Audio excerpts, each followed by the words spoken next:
Estamos iniciando mais um programa Estética em Dia. Você pode nos assistir pela TV Manaim e pelo canal oficial da Igreja Cristã Maranata no YouTube. No mês de outubro, estamos todos envolvidos em uma causa muito importante.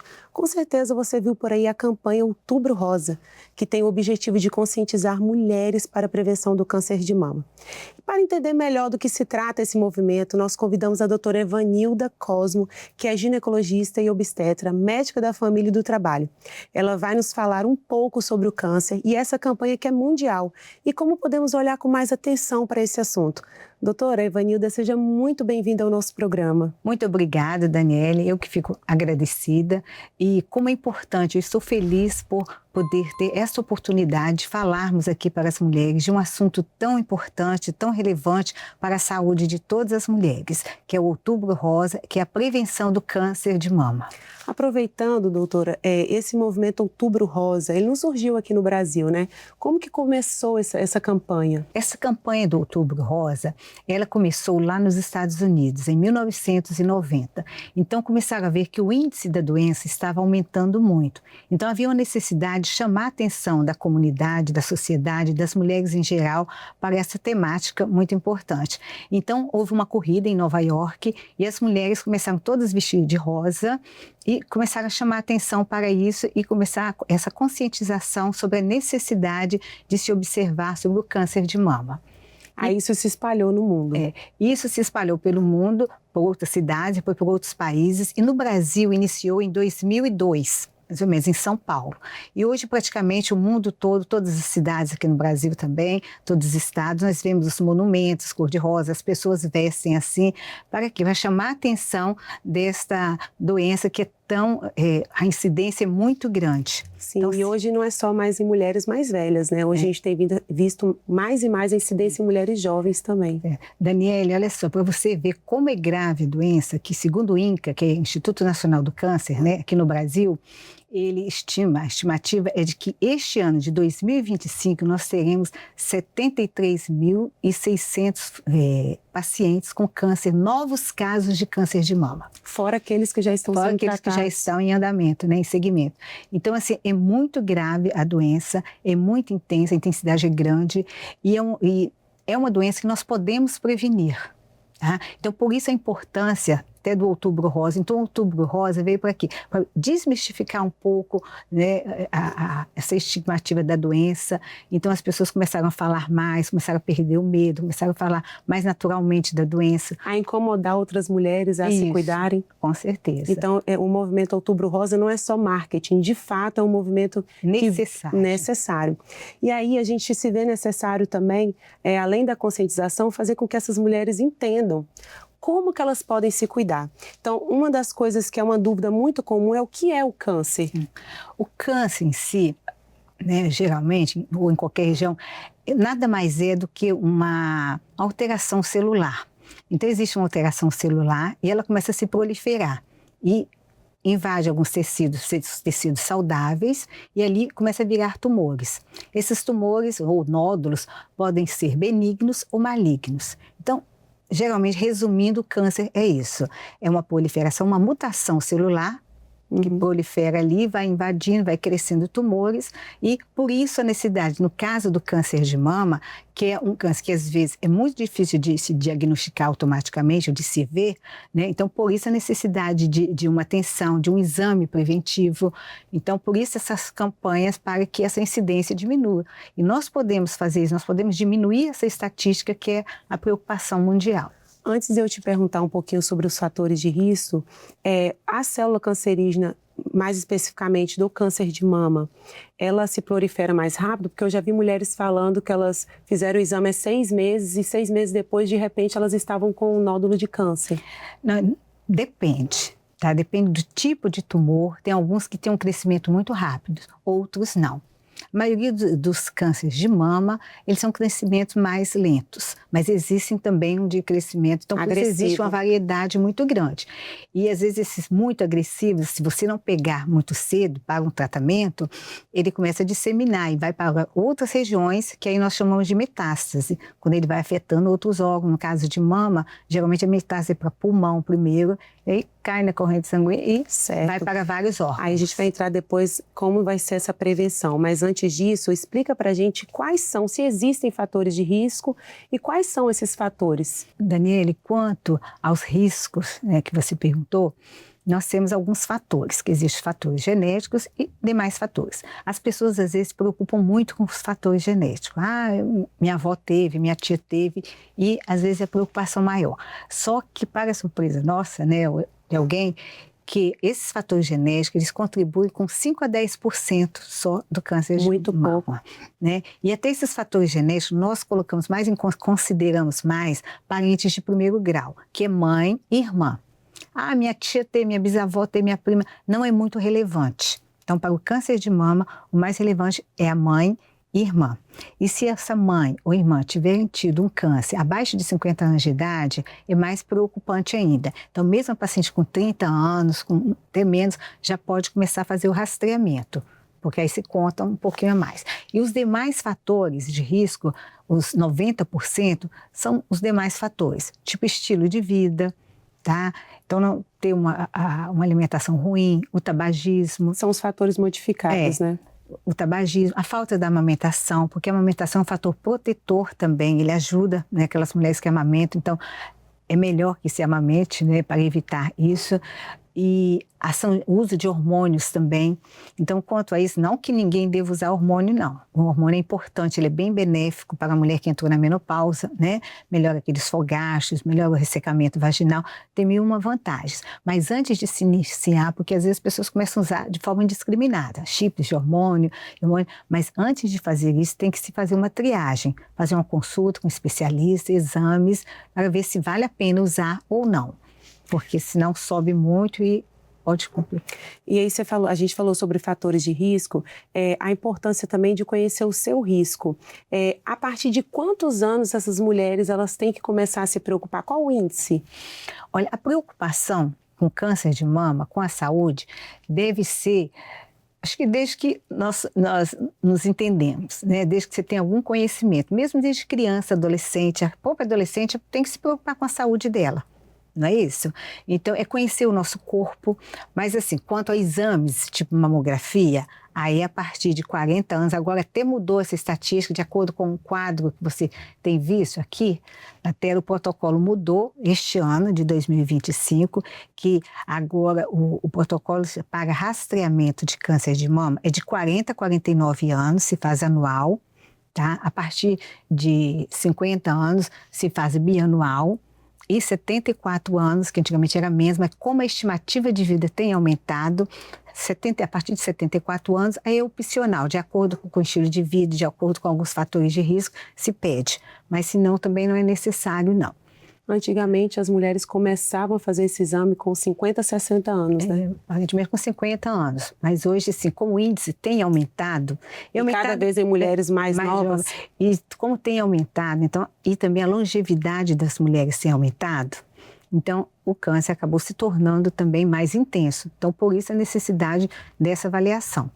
E como você perguntou sobre quando que se avalia e tal, nós temos também quando que é feita essa detecção precoce? A detecção precoce melhor é através da mamografia.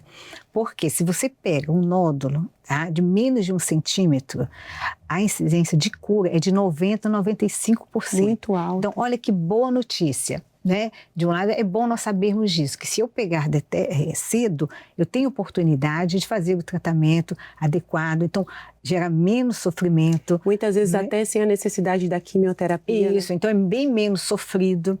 E eu falo assim, que a Bíblia fala, amar o próximo como a ti mesmo. Então isso não é egoísmo. Então Deus nos ensina a amar, nós temos que amar, mas nós temos que também nos amar.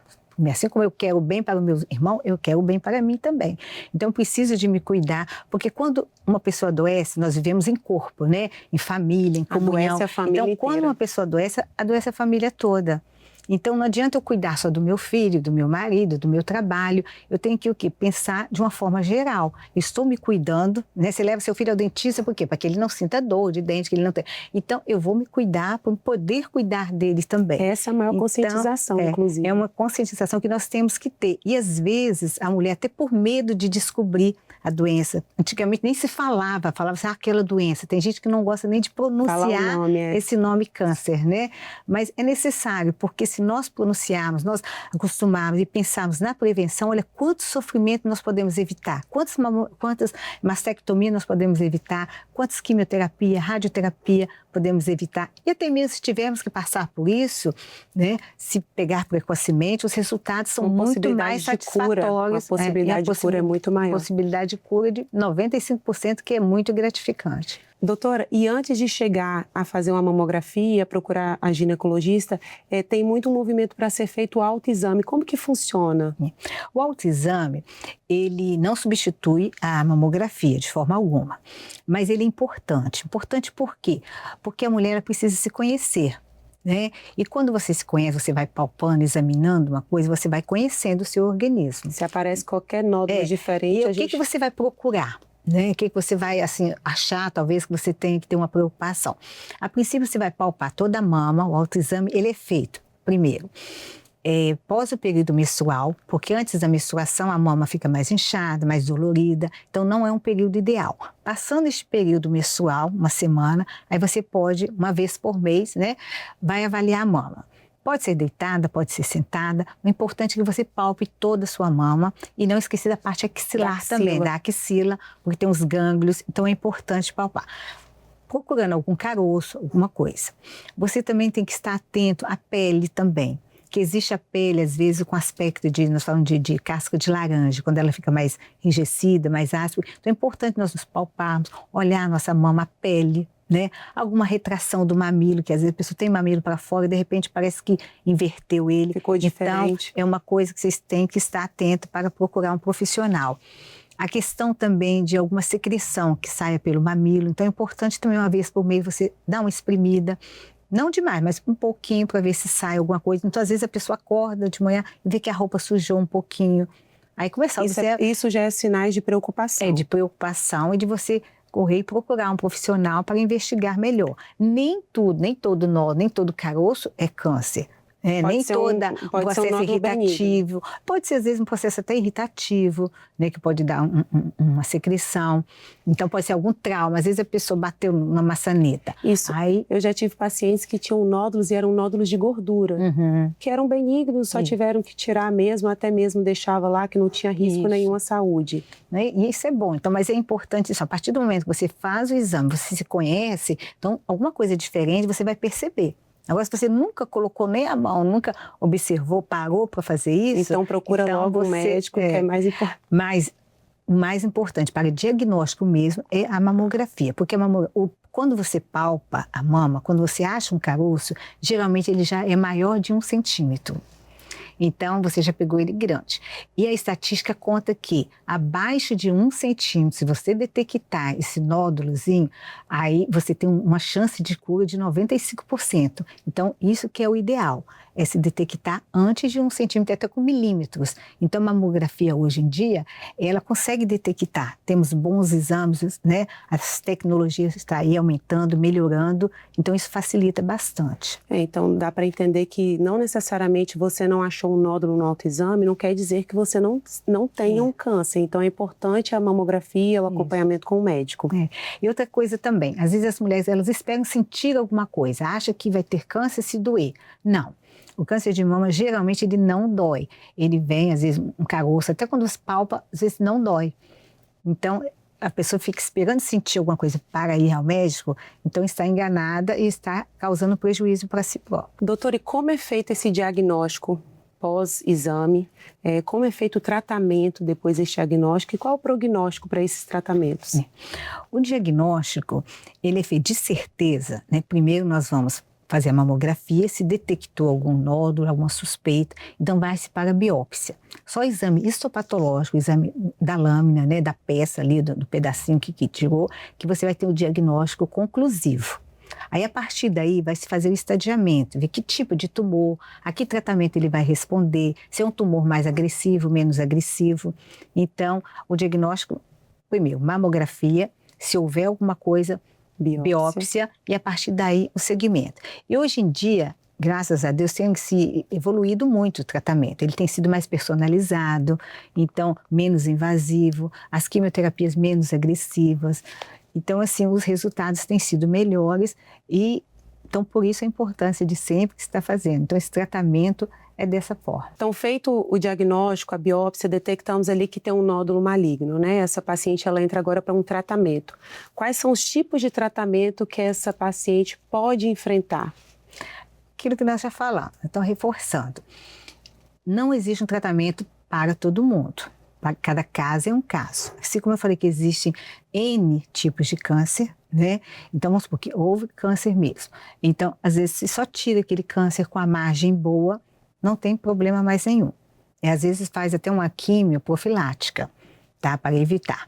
E às vezes você tem que tirar um quadrante da mama. Outras vezes você tem que fazer uma mastectomia total com limpeza dos gânglios, limpeza ganglionar, para evitar. E se às vezes algum gânglio já está contaminado, aí já é um prognóstico ruim, porque provavelmente já passou para ele, é tipo uma barreira. Para corrente né? sanguínea. Os gânglios estão ali para fazer uma barreira. Quando você já pega os gânglios já contaminados com alguma célula maligna, aí já é mais preocupante. Então, assim, esse segmento vai ser dado de acordo com o diagnóstico, de acordo com a classificação do câncer. Uma dúvida muito frequente fiz meu autoexame e a mamografia esse ano. De quanto tempo eu posso repetir esse exame? Isso depende. Assim, hoje, neste ano de 2025, o Ministério da Saúde ele fez um novo protocolo para exames de rastreamento. Então, o rastreamento da mulher de 40 anos a 49, geralmente sem dor, sem queixa nenhuma, você já deve fazer. Não esperar sentir nada. A partir de 40 anos, você já vai fazer seu exame lá.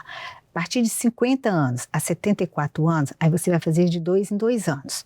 Lógico que se existe história familiar, se existe algum nódulo, você vai fazer isso com frequência, mas a partir dessa idade, de 2 em 2 anos. E a partir de 79 anos... 74. E a partir de 74 anos, é de acordo com a queixa. Com a queixa da paciente, com o histórico dela, com a vida. Então, fica a critério de observação médica ou da paciente, não que tenha aquela obrigatoriedade de fazer. Doutora, e tem mitos, às vezes você que recebe muito mulheres no seu consultório, tem alguns mitos que elas levam para você e que você quebra ali as objeções durante o atendimento? Alguns mitos, e assim, por exemplo, a pessoa pensa, ela bateu, teve um trauma, bateu a mama na maçaneta. Aí ela acha que aquilo ali vai virar um câncer. Aí você vai, faz o exame, de um lado até que é bom, pelo menos motivou ela a ir ao médico, né? Então, se ela tiver mais de 40 anos, nós vamos indicar a mamografia de rotina, né? Ou fazemos uma ultrassom também. E, às vezes, é um processo inflamatório, só um trauma muscular, não tem nada a ver com câncer. Ou então, às vezes, também eu falo assim, foi até providência divina que acabou indo e acabou descobrindo alguma coisa que ela nem pensava que tinha. Outra coisa também que as pessoas se preocupam muito é com relação ao silicone, né, com relação a próteses mamárias. Então, também não tem estudo de que a prótese vai evoluir para câncer, não. Não existe nenhuma relação com relação a isso. Às vezes, quando a prótese é colocada na frente do músculo, quando você vai fazer uma mamografia, um exame, fica um pouco mais difícil a visualização.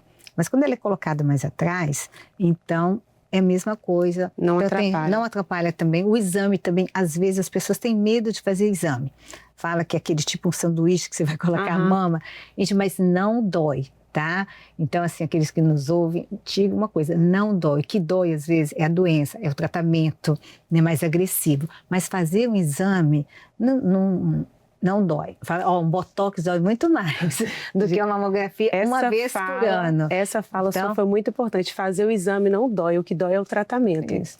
Você ter que tratar o câncer é o que dói mesmo. Muito obrigada, doutora, por todo esse esclarecimento. Eu tenho certeza que foi de suma importância para muitas mulheres. Agradeço muito a sua presença. Se você quiser deixar uma mensagem para essas mulheres que estão nos assistindo. Olha, a mensagem que eu quero deixar, né, que eu acho que é a coisa mais importante aqui dessa entrevista, desse programa, seria a conscientização sobre a necessidade de fazer a mamografia, de fazer a prevenção do câncer de mama. porque assim, como nós falamos anteriormente, 73 mil novos casos. Então eu posso estar incluída, você também pode estar incluída nessa estatística. Então a melhor forma para sairmos um pouco disso, o exame não vai nos impedir de ter a doença. Ele vai, pelo menos, nos dar a oportunidade de um tratamento mais eficaz, mais eficiente. E, Dani, eu estava observando o título do seu programa, que é Estética em Dia, né? E as pessoas se preocupam muito com a estética, e isso é importante realmente, mas quando se pensa em estética, às vezes a pessoa pensa, né, na ruga, na face, numa mancha, na flacidez, pensa muito nisso. Mas eu entendo o seguinte, que esse nome tão bonito, bem inspirador, né? Então, estética em dia. Mas a estética, você que é especialista, ela começa de dentro para fora. Então, o importante é o quê? Nós estarmos bem, nos cuidarmos, né? Amarmos os outros, nos amarmos também. Então, temos esse equilíbrio, tá? O equilíbrio do corpo, da mente e o equilíbrio espiritual também. Porque quando nós temos isso, né, então nós temos mais saúde, nós somos mulheres sábias, quando temos o Espírito de Deus em nós. Então Deus vai também nos ajudando, e nós vamos tendo tempo para tudo, para trabalhar, cuidar de marido, igreja de coisa, e tempo para nos cuidarmos também. Então, assim, a estética tem que ter de dentro para fora, uma estética generalizada. Que a estética, né, é saúde. Isso, a Bíblia fala também, né, que a alegria do coração formoseia o rosto. Então, quando nós estamos em equilíbrio, temos comunhão com Deus, isso nos faz estar mais bonitas também, né? Perfeito. Então, isso é importante. E nesse mês de outubro, eu sempre também falo para minhas pacientes o quê? Não deveria ter um mês rosa, deveria ser o ano todo rosa, né? Porque o ano todo nós deveríamos ter essa preocupação em nos cuidar, em avaliar, em prevenir, então em ensinar outras mulheres, né, outras amigas, estimular a fazer o exame, porque a doença realmente ela existe, está próxima de nós, e nós também, para não cair nessa estatística, vamos nos tratar, vamos nos cuidar. Então, eu convido aqui a vocês, se todos vocês entenderem pelo menos isso, a necessidade de fazer exame, de se autocuidar, de se auto-olhar, isso é importante. Muito obrigada pelas palavras. Eu tenho certeza que a partir de hoje as mulheres vão se cuidar mais. Agradeço a todos vocês pela audiência, muito obrigada e até o próximo programa.